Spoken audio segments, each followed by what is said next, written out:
Время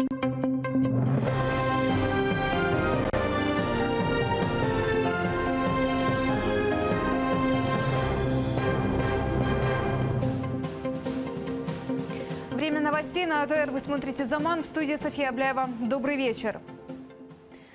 В день, когда Украина вспоминает своих героев, погибших во время революции достоинства, на Киевском Майдане снова горят шины. Представители общественной организации «Коалиция участников оранжевой революции» на Центральной площади требуют от Петра Порошенко наказать виновных в гибели людей во время Евромайдана. О нынешней ситуации на Майдане спросим у нашей Виктории Аблязовой. Она на прямой связи с нами. Вика, расскажи, что случилось на Майдане?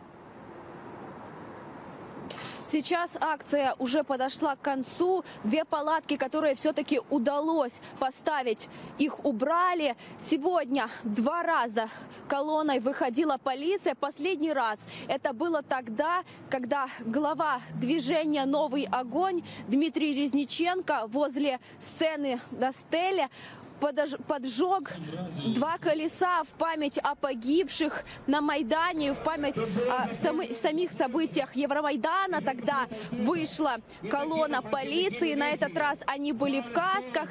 Началась толкучка. Люди начали кричать «Ганьба!».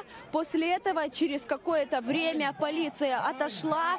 Стали напротив дома профсоюзов. К ним подошла половина людей, которые были возле стелы. Они начали оскорблять полицейских. Далее митинг продолжился возле стелы Независимости. Незадолго до того, как Дмитрий Резниченко поджег колесо, мы пообщались с ним. Прошу послушать. Ми не вимагаємо нічого. У нас все чудово, ми всі давно знаємо ситуацію. Що жоден Порошенко тут не стоїть.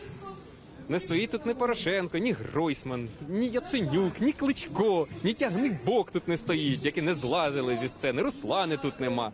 Нікого з них нема. 4 роки всього пройшло, тут тільки ми. Провокации тут, на Майдане, возле стелы Независимости, начались с самого начала митинга, когда организаторы акции только вышли и начали говорить со сцены. Появился какой-то мужчина, который начал ругаться и сорвал плакат. Затем, когда организаторы акции хотели достать палатки из машины и разместить их, у них выхватили практически все палатки неизвестные люди. Удалось им установить лишь 2 палатки. Их можно назвать символическими, так как в них очень трудно поместиться взрослому человеку. Затем все продолжалось, и вот мы рассказали о том, как Дмитрий Резниченко поджег колеса. Как оказывается, сегодня возле стелы Независимости было запланировано 2 акции. Одну анонсировали на 17:00, другую на 19:00. Это были разные организаторы, и в них немножко были разные требования. Пока на этом все. София. Это была наша Виктория Аблязова. Она рассказала о последних событиях на Майдане Независимости. 4 года назад начался Евромайдан, который перерос в революцию достоинства. Кульминацией тех событий стал расстрел более сотни митингующих. На поминальных мероприятиях в центре столицы побывала наша Елена Стыцюк.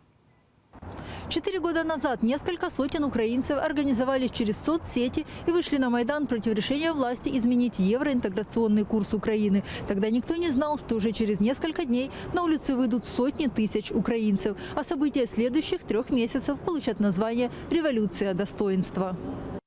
Живые цветы, лампадки и слезы на глазах. Украинцы чтят память героев Небесной Сотни. На месте расстрелов около памятного креста провели молебен. Герои Небесной Сотни пробудили чувство достоинства в каждом украинце, говорят священники. И сейчас главное их не предать. Это наша совесть, наша гідність цей день. Це душа українського народу. Палюча, болюча. Ну, не знаю. Намагаємось бути гідними їх, вшановуємо завжди сльозами і будемо пам'ятати вічно. Для Евгения бурные события той зимы кардинально изменили его жизнь. Практически с Майдана он пошел на фронт. Якби не Майдан, якби не ті події, то на сьогоднішній день ми б вже давно були придатком Росії. Сыну Владимира Голоднюка, Устиму, могло быть 23 года, но он стал героем Небесной Сотни. Почему до сих пор за смерть сына никто не ответил, ответа у Владимира нет. В моїй голові не вкладається. Я вже сьогодні говорив, що вже пора судити тих, хто відпустив злочинців, а ми ще злочинців не покарали. Небесна Сотня загинула за Україну, не за чиновників. У бывшего главы разведки своя версия, почему виновные в расстрелах митингующих не наказаны.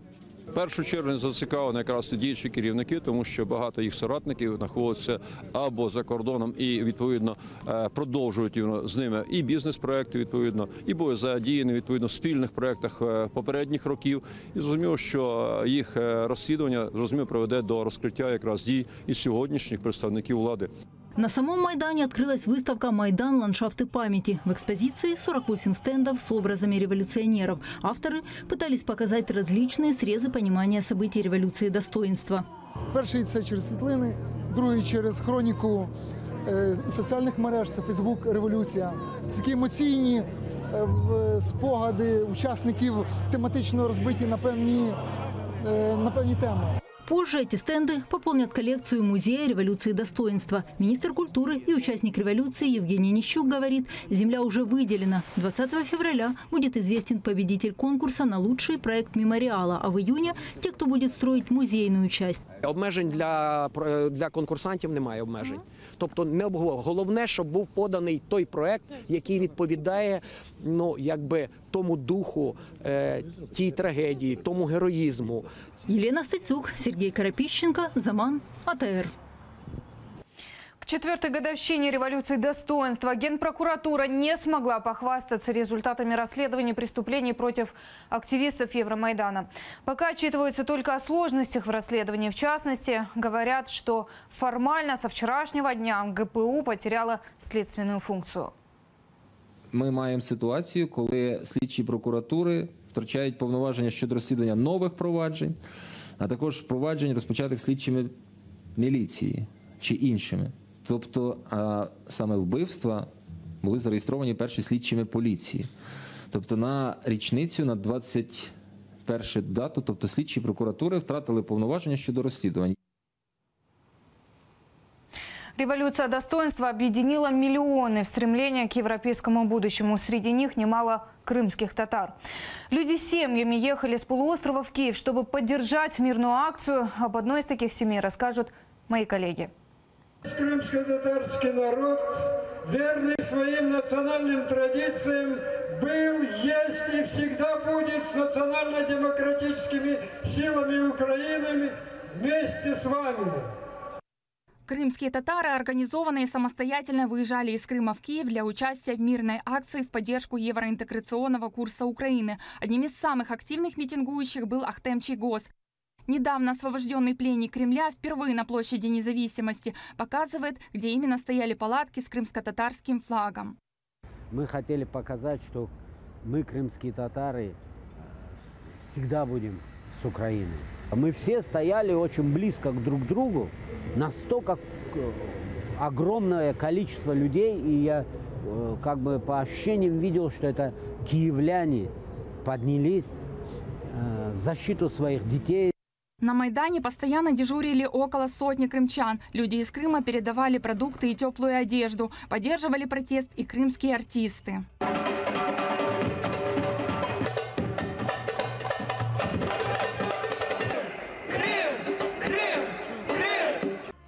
Семья Османовых приезжала на Майдан кормить активистов. На своем авто из Крыма привезли котел, рис и мясо. Всех угощали национальными блюдами. А что вы здесь варите? Плов. И сколько в такую кастрюлю помещается? Килограмм, наверное, 100. И сколько вы уже здесь дней варите? Второй. Второй день? А почему? Почему? Для народа помочь. Глава семьи Мустафа Османов говорит, стояли с соотечественниками ради европейского будущего. Вся наша цель была, как говорится, это борьба за восстановление нашей государственности. А вся наша, своих прав, чисто человеческих прав. Кто к нам подходил, кто у нас питался, естественно, близко узнал о крымских татарах. И очень радовались тому, что крымские татары с нами вместе. Андрей Гук во время революции достоинства был координатором медицинской службы Майдана. Сначала лечил митингующим простуду и грипп, потом спасал от пулевых ранений и сокрушительных избиений. Вспоминает, делали все, что могли. Перших померлих, це фактично принесло, коли я був на чергуванні, і це було, зараз цим вже немає, це була Чебуречна біля готелю «Козацький». І не секрет, що медична служба штабу національного спротиву Євромайдану надавала медичну допомогу як протестувальникам, так и постраждалым из силовых структур. Революция достоинства стала для многих украинцев и крымских татар точкой отсчета становления новой Украины. Этот процесс продолжается до сих пор в условиях войны на востоке Украины и оккупации России и Крыма. Однако требования к власти остаются неизменными. Ми вимагаємо гідного життя. Саме це і є вимоги Майдану. Люди знову вийдуть і будуть питати, де всі ці вимоги. І так буде до тих пір, поки їх не буде до останньої виконано.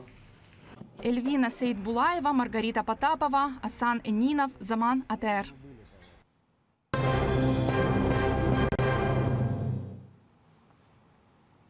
Отношения между официальными Киевом и Минском ухудшаются. Украинский МИД выдворил первого секретаря посольства Беларуси из Украины. Это реакция на задержание сотрудниками КГБ украинского журналиста Павла Шаройка и объявление персоной нон-грата советника украинского посольства Игоря Скворцова. Белорусское телевидение обнародовало кадры с задержанием украинского журналиста Павла Шаройка. На видео даже показывают удостоверение украинского разведчика на имя Шаройка, которое якобы изъяли у него. Одновременно с задержанием журналиста в Беларуси объявили персоной нон-грата советника украинского посольства Игоря Скворцова. На кадрах допросов КГБ Шаройка утверждает, что Скворцов тоже полковник ГУР. В 2016 году еще при смене оперативного руководителя, то есть меня перевели из отдела, который занимался журналистами, работающими под прикрытиями, в отдел, где работают дипломаты под прикрытием. Павла Шаройка, украинского журналиста, задержали 25 октября. На квартире Шаройка якобы нашли секретные документы и копии разведывательных доносов, которые он, по версии белорусов, посылал в Центр.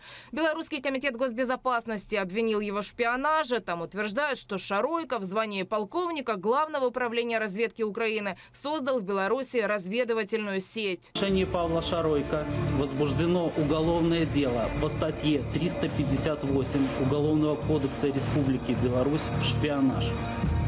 И принято решение о применении меры пресечения в виде содержания под стражей.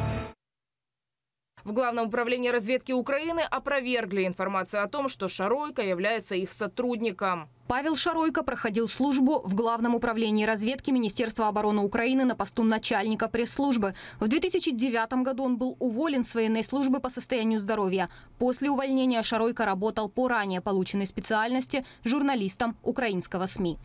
Национальная общественная телерадиокомпания также опровергла сотрудничество их журналиста с украинскими спецслужбами.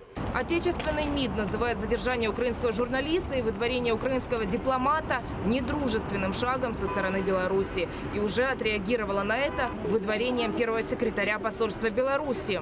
Керуючись принципом взаємності, ухвалили рішення про те, щоб вислати з країни представника посольства Білорусі. Станом на даний момент співробітник, а це перший секретар посольства Білорусі в Україні, вже припинив роботу і залишив нашу державу. Сейчас украинский консул договаривается с белорусской стороной о встрече с Павлом Шаройко, а также проводит переговоры о предоставлении ему адвокатской помощи. Оксана Гуцел, Заман АТР.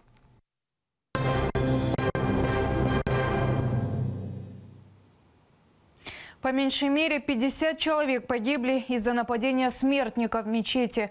Это произошло в Нигерии, в северо-восточном штате Адамава.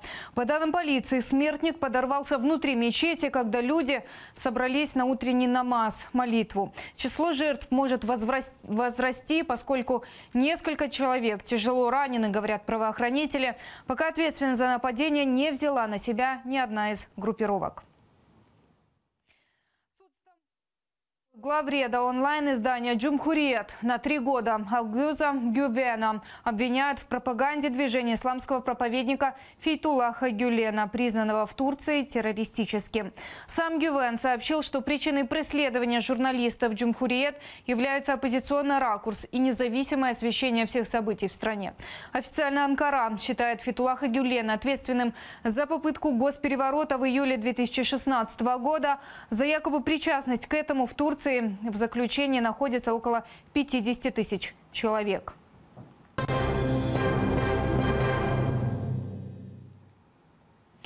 В Луганске боевики выясняют отношения. Так сегодняшнюю ситуацию в регионе описали в штабе АТО. С утра центр временно неподконтрольного Украине Луганска окружили люди с автоматами и БТРом. После обеда на временно оккупированной территории Луганска перестало работать телевидение и радио.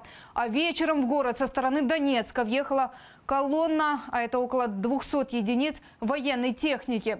В частности, об этом сообщает журналист Bellingcat со ссылкой на видео местной луганской группы в Твиттер. Это все, что мы успеваем вам рассказать. Чтобы быть в курсе всех событий, оставайтесь с АТР. Хорошего вам вечера и спокойной ночи.